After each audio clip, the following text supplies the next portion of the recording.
What's up? Hey guys. Hey, there you go. Man, I just now told Joey because I had a notification go off on my phone because he said, "Man, 5 o'clock today interview." I said, "Man, are you sure it's not Eastern time?" He's like, "Oh shit." Caught it just in time. Well, we're in Oklahoma and you guys are all the way up there, so yeah, we've done a lot of these interviews where it says Eastern and we just somehow forget that that's It happens. You guys are ahead of us. Yeah. Well, it was perfect timing because we were like, well, we don't know what to do. We'll just go for it. Let's see what happens. Hell yeah. How are you guys doing, man? Awesome. How about you guys? We're good. We're good. There's Q. Yeah. You got the whole band here, man. You're lucky. All right. Sweet. Well, Yeah. we Playing a show today. We were like, let's see what happens. Yeah. Right on. All right. Well, so give us a little background on your band, and where you're from, and then we'll go from there. Well, so we're all from Oklahoma, and the band kind of started in late 2014, like early 2015. The idea of it, found all these dudes in 2015, and we've been hitting it hard ever since, man. We're out of Oklahoma City, and yeah, that's where we're all. I mean, he's in Norman, but that's like 20, 30 It's minutes. close enough. Close enough. Might as well just call it the city. But yeah, that's where we're all from. That's kind of how, we all met, was just playing in other bands. And I met Joey at NAMM, met Q at a local concert, and then Darian's actually, they were in bands together growing up, so they kind of grew up together. Yeah, awesome. So what as far as officially being a band, you guys started 2017. Our very first show was March 26th, 2016. 2016. Okay. So I'd say that's when it got real. But then you released EP in 2017. Yeah, we played some shows and we had like a little demo that we did in our own studio, and then we went out and worked with Bob Marlette on our EP. And it's funny because we came home with it, but like he kind of did it on like the homie hookup because he's good friends with me. And so we didn't know like we really recorded it in 2016 and we just held it for like a year and just kind of sold it at shows and stuff. But he was like, I called him one day and he goes, "Man, the plan was for you guys to like put it out and like make more money to do more." And I was like, "Oh, I didn't know. I didn't like know how all that worked, And so then we digitally put it out like that day that he told us that. We just uploaded it digitally. But we were selling physical copies of it for, since 2016, but it was released digitally in 2017. So while you're on the digital or the physical copy, I think all three of us love the physical copy. Yeah. So really that's what we're here for. The digital thing is okay. I have to get it. That's so be it. Whatever. Right. But we love it when the band putting, physical copy. In my hand, read the lyric, and all that good. Yeah, physical copies is where it's at, man. Like even vinyl, CDs, cassettes, anything that you can hold in your hand and see the product. Like it, for some reason, it just has much more of an impact than just a stream or something online. So Plus, we can autograph it. Yes. Yeah. Autographs on the. Yeah, he goes. Plus, we can autograph it. Yeah. And that's what it is about me. I want my iPhone or whatever, and hey, you're signing. That ain't it. Right on. Yeah, I mean, only so many people can autograph it. Yeah. Yeah. Dude, we were actually trying to sign this chick's iPhone last night, and the ink wouldn't stick to the back of the phone. And we're like, "Are you serious?" She's like, "Just do it." And we're like, "It's erasing while we're signing it." All right. Yeah, that's funny. So we signed their phone cases. Yeah, we got phone cases, and yeah, man, people will let us sign anything. It's kind of ridiculous. I'm sure. Yeah. So as far as your new album, it dropped on June the 3rd. Yeah. So you've got a couple videos already recorded, and the newest being Battle of Locust. Yep. And so give us a little bit of rundown on the video and I went into that. Well, man, it was awesome. The concept kind of came out spontaneously, really. I basically met. What happened was I went to the show, and Alan, the son. Okay, this was the kid that played me in the video. his dad came to one of our shows and brought his kid, and I did like a double, triple take. Was like, do I have a kid I didn't know about? You know, like I was like, whoa, like he just looked really, really close to me, and I was like, man, I know that's been done before. You know, Van Halen did it, Fear Factory did it, and I think we have some. But anyways, you know, the idea had been done before, but I was like, let's just do it in our own way, and so started with him. So it took a little bit of a process. It took probably like a month or two to just find the kids that we wanted, you know, that would work, and then like. It was my mom's idea to like get the kids together at the park one day just so they know each other a little bit, so they're not just like acting awkward together because kids are kids. So we took a whole day to do that, let the kids meet, and had to have the parents sign like waivers to have their kid, you know, all that on the video. And then Steve, the guy that we had, the videographer, his wife worked at Cactus Jack's, which is the place we did it at, the gaming place, the arcade. And it's legendary around the city. It's been around forever. It's like one of the best pinball places to go to. And there's all kinds of cool pinball tournaments there. But she talked to the owner and they let us in there. So that's where we shot it at. And then he kind of like, you know, it was cool working with him because that was basically all we had was like, let's just have some kids that look like us in the video. He's like, let's do it at this arcade. Let's do it like this. Let's have some, maybe y'all playing the games. And like all that was his idea. You know, all the stuff with Mortal Kombat and the Street Fighter and all that. That was all Steve. So Red Plains Media, he's badass. So, but that's kind of how the idea came about. Yeah, that was definitely a cool video. Yeah. As far as I know, I went on to look at y'all's new album. Is it? Where can I get it? Like the physical copy? Yeah.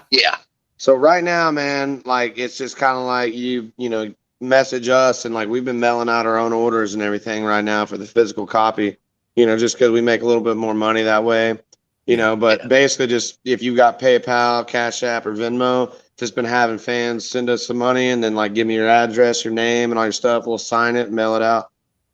Same with the Yep. Same with the EP. Everything we have, man, any kind of merch. It's kind of how we've been doing it these days. Yeah. We have you know, like we have indie merch which sells all of our shirts, but like they take, you know, it's kind of cool because they do print on demand, so we don't have to worry about it. Like if someone orders one, we don't have to worry about it. It gets to them. But the downside is a $25 shirt, we only see like $5 off of it. Oh, so it's like, so we also, using that same company, we order mass amounts of shirts and then we sell them and we get all the money.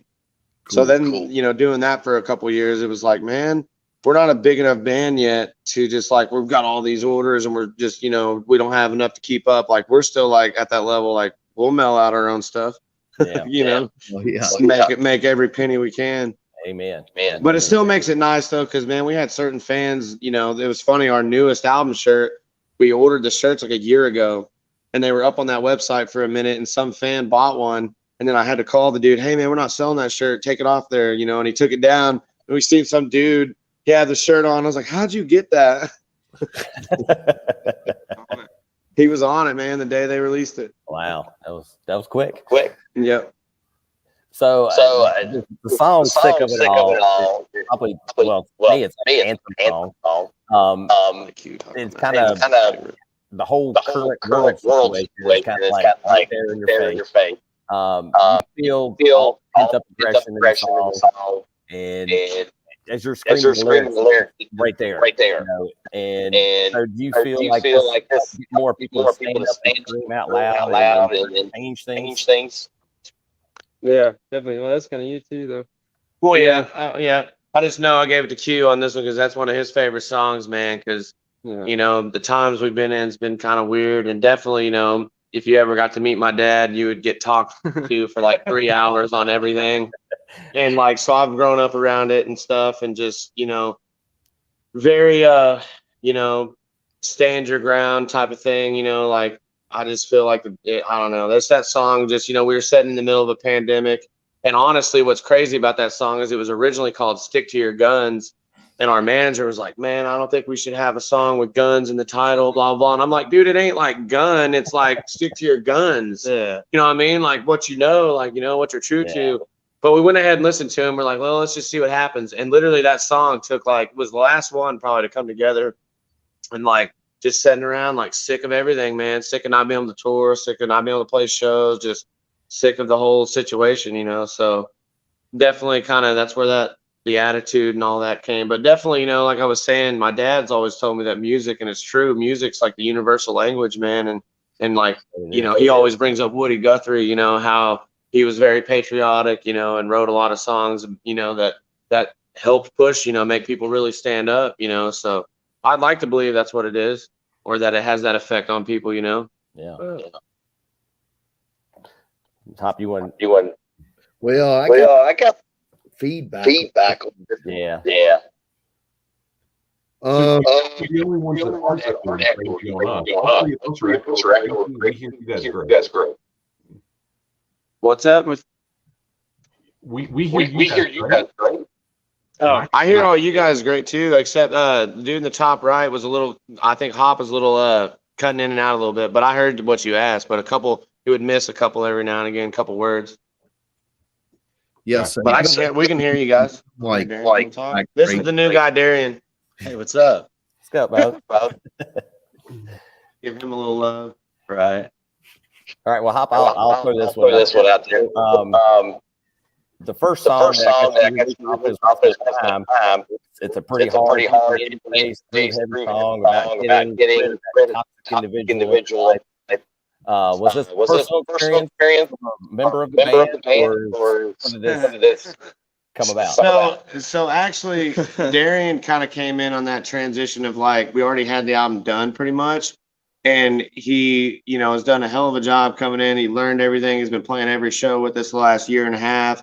But honestly, this record's been, you know, we've had it ready since like 2020. But then like when COVID happened and all that, it was like, that would be the dumbest thing in the world to release an album and you can't go sell it to people and put it in people's hands. Because a band at our level, that's how we, you know, that's where we make our money, you know. And so, you know, like say like Anvil right now, I heard that they're literally talking about how we did an interview the other day with a guy who said that Lips is not wanting to do a new record because he's like, that record's new that we put out in 2020. So he's like, we're touring the hell out of that record now still because they didn't get to tour on it in 2020. So we kind of chose to just not release it and just like build the production, get it mixed, get it mastered, shoot some videos, kind of do some stuff in the background. And that way when tours come back, we could release the record and just hit it hard. So Darian kind of hit that transition where he didn't get to really do much on the actual album, but we did, you know, get him in there on the artwork and all that. And, you know, because we wanted to, you know, get him in there as quick as we could. But he is on, we shot a music video. We have 2 more music videos that we're going to release that we haven't got completely done yet. One's for Bluebird and one's for Why Run. So we're going to release those 2 videos after our tour. When we get back home, we can work on them. So, but he's in Why Run. So he's in that one. And then, you know, from there, he's going to obviously help us write on the next record and all that. But he was in that transition right there, you know, on this album. All right. So let's see. We didn't get a full release first. And on the album, and when we finally got to hear everything, wow, like start to finish, every song on it, top notch. I just want to throw that out there, man. It's awesome to be. So as far as what are some of your favorite band or off the CD? Darian, what's some of your favorite ones? Off the CD? Yeah. Learn to Crawl is probably going to be my favorite. It was the first one that I learned, and I just love the intro and the way the rhythm hits. It's got to be one of my favorites to play. Other than that, Heat My Up Blood is also a really good one. And then SOS. Those are some of my top 3 off the album. I think all of them are great, but that's just so much fun playing those songs. And the groove to them is just great. What about you, Joey? I'd probably say One Foot, These Hands, Why Run, and SOS probably are some of mine. Yeah, especially just playing live. I mean, again, the whole record is great and the songs in themselves are great, but as far as like playing them live and just listening to them, like that was great energy live. Yeah, great energy, man. That's what it's about. I would say for me, you know, there's 2 ways that I judge it. You know, I'll judge it on like they're saying how it is live, you know, which obviously worth my time, stuff like that's just so fun to play live. Sick of It All is heavy, fun to play live, you know. But like I also judge it on like song, you know, like just the theme of it, the song, just start to finish from production down to like what the song's trying to say. And I think that if I was to judge it off that, Bluebird is probably my favorite song.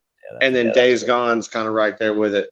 And Hard to Change is right there with it too. You know, those three songs are like definitely not like as heavy as what we get, but they're like active radio rock songs. And I think song wise, they relate and connect with more people than the rest of the album, is how I would feel about it if I were to judge it on that. I say Battle. The Battle of Locust, the title track, that's probably my favorite to play live. It's like the most fun on the bass. And then on the softer side, I say Days Gone. I think it's just all around like a good solid track. Yeah, dude. He said a friend of his, and this is the craziest compliment ever. His friend Louise at work, he was like, bro, when I heard Days Gone, he goes, it hit me like Nothing Else Matters hit me. Yeah, and I was just like, are you really comparing our song to Nothing Else Matters? I'm like, that's a win-win. Yeah. Yeah, because Hopper and I even talked about that how great that song is. Great finisher for the album. Even though it's got that acoustic edge, it's just and it fits the album wonderful. Yeah. I think a lot of people can relate to Yeah, that's the biggest thing. That's what it's about, man. You know, I heard the Eagles on some documentary a long time ago when Glenn Fry and Don Henley sat down and they said, you know, we have to stop writing songs for us and we have to write for the world. You know what I mean? Like what's going to connect with them, you know? So, you know, you got to think about, you know, I don't think the lyrics that we write, it's funny because sometimes, you know, certain people are like, you know, we've been certain write-ups and stuff are like, oh, they got some cliche lyrics and all that. And I'll say this, never claim to be the best lyricist. None of us probably will claim that. But we just try to write stuff that, you know, like moments of life that everybody deal with, you know, things everybody can relate with. And, you know, and I think that there's some songs that really hit home with certain people on that aspect, you know? Yeah. Well, if you're getting compared to James Hetfield, right, matters. John said it was the greatest songs.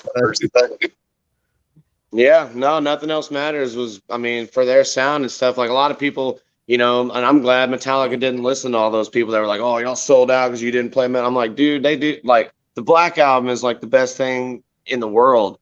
You know what I mean? Like, that's like right up there with like Michael Jackson's Beat It. You know what I'm saying? Come on. But I mean, when you're compared to that, pretty too. Yeah, no, for sure. When he told me that, I was just like, dude, Metallica's like like his favorite band. See, and that's what's cool about Darian, man. If I were going to add anything on his deal, it's like, man, he's so like, he's thrash and heavy. And like, so when we're, you know, it's like, hey man, you want to cover a Metallica song? Yeah, dude, let's do it. You know, which is cool, you know, and he, you know, when we get to writing the next record, it's probably going to get a little heavier. I like heavy. Definitely fast. So guys, Tom George compared you all to Black Label Society, and he reached out to her and hey, we're talking. Are you fans of Black Label? Oh yeah, dude. Oh yeah, that's why. You know, it's funny because I get Dimebag comparisons all the time because I play the Dean ML, and you know, and he is one of my big influences. But I tell everybody all the time, if you really dig into what I'm doing, it's really just like Metallica and Zakk Wylde had a baby, basically. You know what I mean? Like, because like I just realized, you know, because like say Pantera songs, man, I know a few, but I know like a lot of Metallica songs. You know what I mean? And like just James Hetfield, you know, I look up him, you know, to him a lot. But yeah, Zakk Wylde, man, I got to meet him when I was 19. Super chill guy. I've got, you know, been able to share the stage with him a few times, not with Locust, with a previous band, but it's super cool band, man. That's one of them bands that we need to be on the road with. Oh, dude, sick. He signed your guitar. Yeah, that's awesome. July. Wow, dude. That's badass. And that shows you how to play that guitar, right? Yeah, right. Dude, there was one around here for sale that had Vinnie Paul's signature on it, and a buddy grabbed it and he was playing it. I was just like, bro, you should case that and never play it. Yeah. Wow. So the song Hard to Change is probably one of the slower songs on the album, but in its own way, yeah, you know what's funny about that song is it's actually the fastest song on the album because it's 200 BPM. So it's tempo wise the fastest song on the album is what's kind of crazy because it's a slow song though. But it's so funny because it is the fastest song, but you wouldn't think it, you know. But yeah, it's heavy. You know, the main riff I think is the, you know, the heavy, you know, part of it and whatnot, but it's heavy and like with the lyrics and the tone of what it's about, you know what I mean? I think it's heavier that in that aspect, you know. And so, who was the female vocals on there? So I have a friend named Britt, and she lives out in Arkansas, and she's got a killer voice. And we've always talked about collaborating on something and everything, and we never have because she lives out there. I live in, you know, in Oklahoma. And our producer that helped us mix it, he was like, "Bro, I hear a chick vocal on this somewhere." It's like, "Well, I know somebody." And so I hit her up, and she goes, "Man, just so happened I've got a guy out here that I'm friends with that has a studio." And I was like, "Well, here's the track. If you can just sing all these lines, give me your raw vocal track. I'll send it out to to Mike, the producer guy." And I'm like, "He'll get it in there." And she did it. She killed it. Yeah, I think she did a very good job. So, any plans to get her on a future song? What's up? Any other plans to get her back another song? Oh man. I don't know. This was her first time ever being on anything like that. Like she's never done any like, you know, bands or, you know, she's never even performed or anything. She's just one of the people that has a really good voice and likes to sing along with other people, but she's never ever experienced or stepped into that, you know. But I mean, I don't know. You never know. Yep. Fingers crossed. I think he's healthy. Right. Now, what's y'all plans?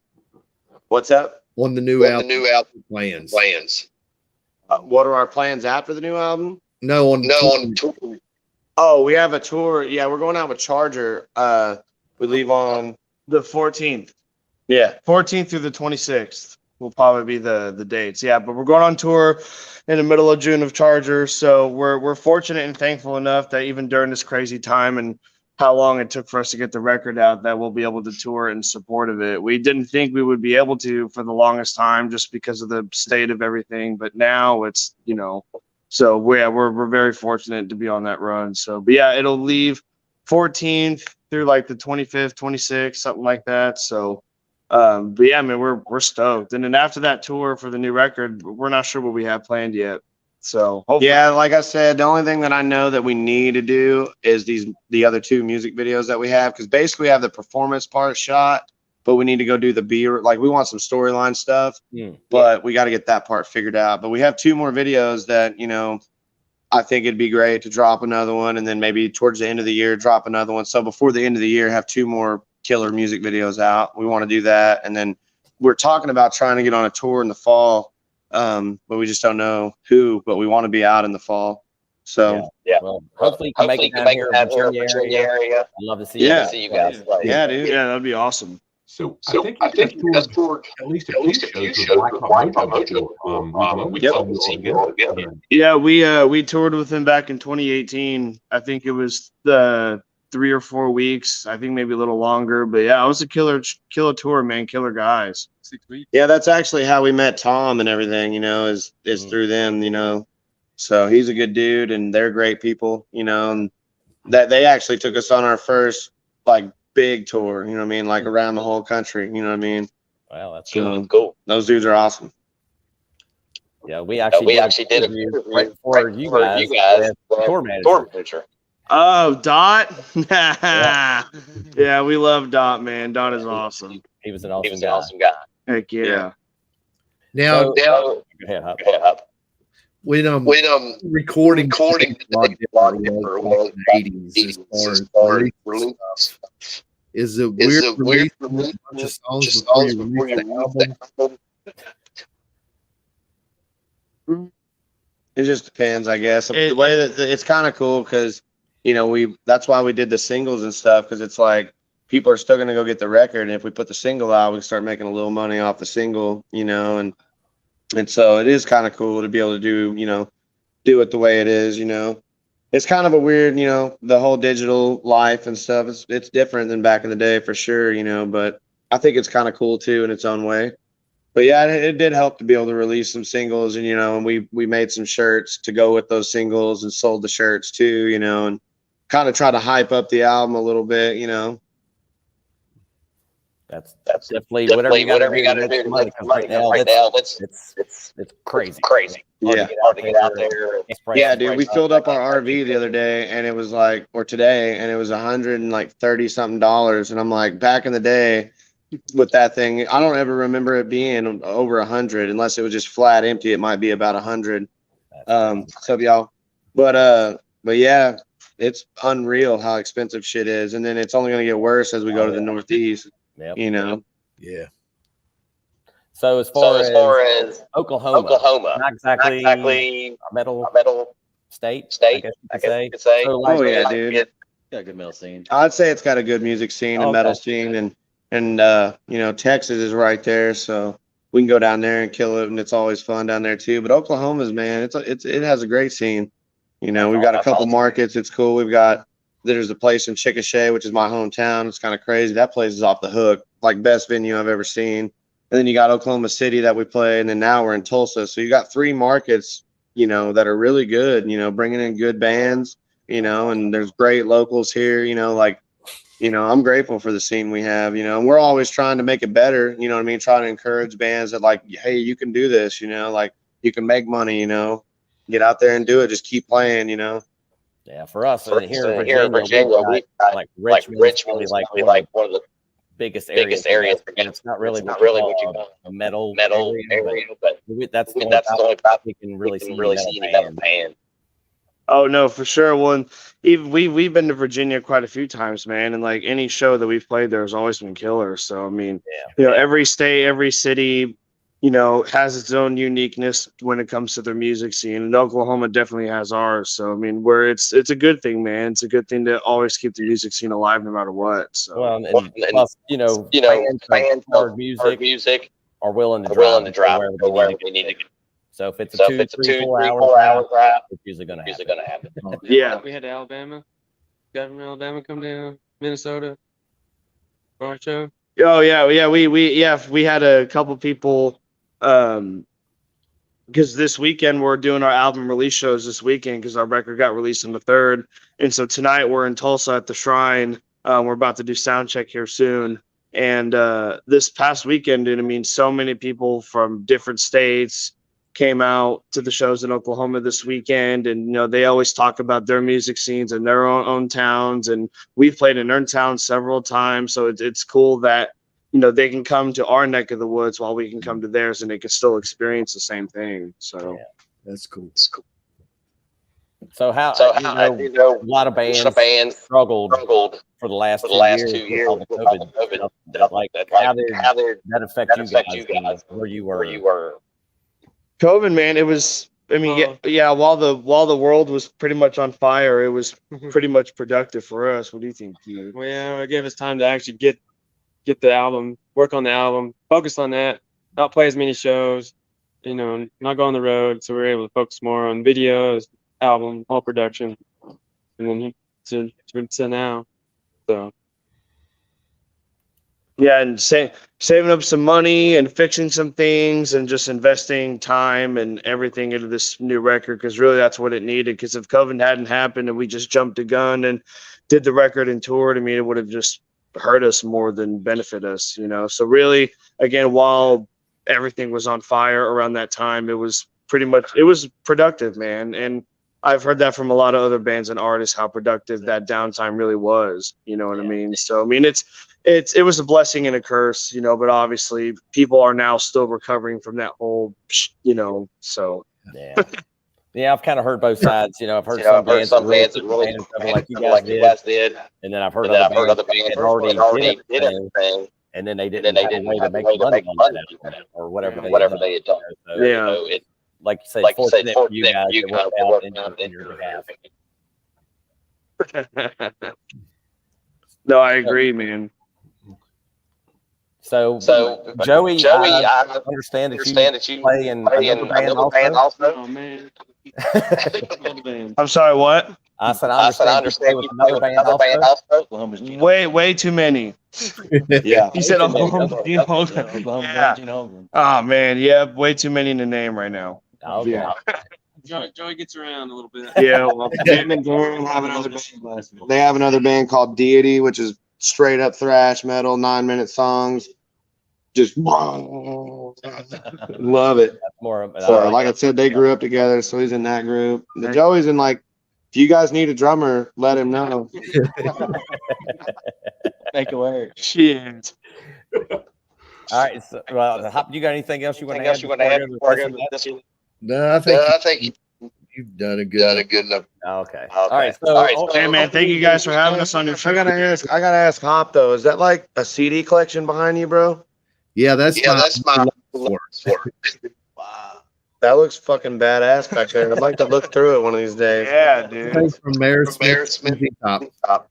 That is awesome. That is killer. But yeah, man, thank you guys for having us on your show, man. We're about to do sound check here in Tulsa to conclude these album release shows. But thank you guys for sharing and supporting and listening to the record, man. We appreciate it. Thank you. We appreciate you guys helping us out, and we love spreading the word of music and metal, and that's what we're here for. Right on, man. We'll do the same.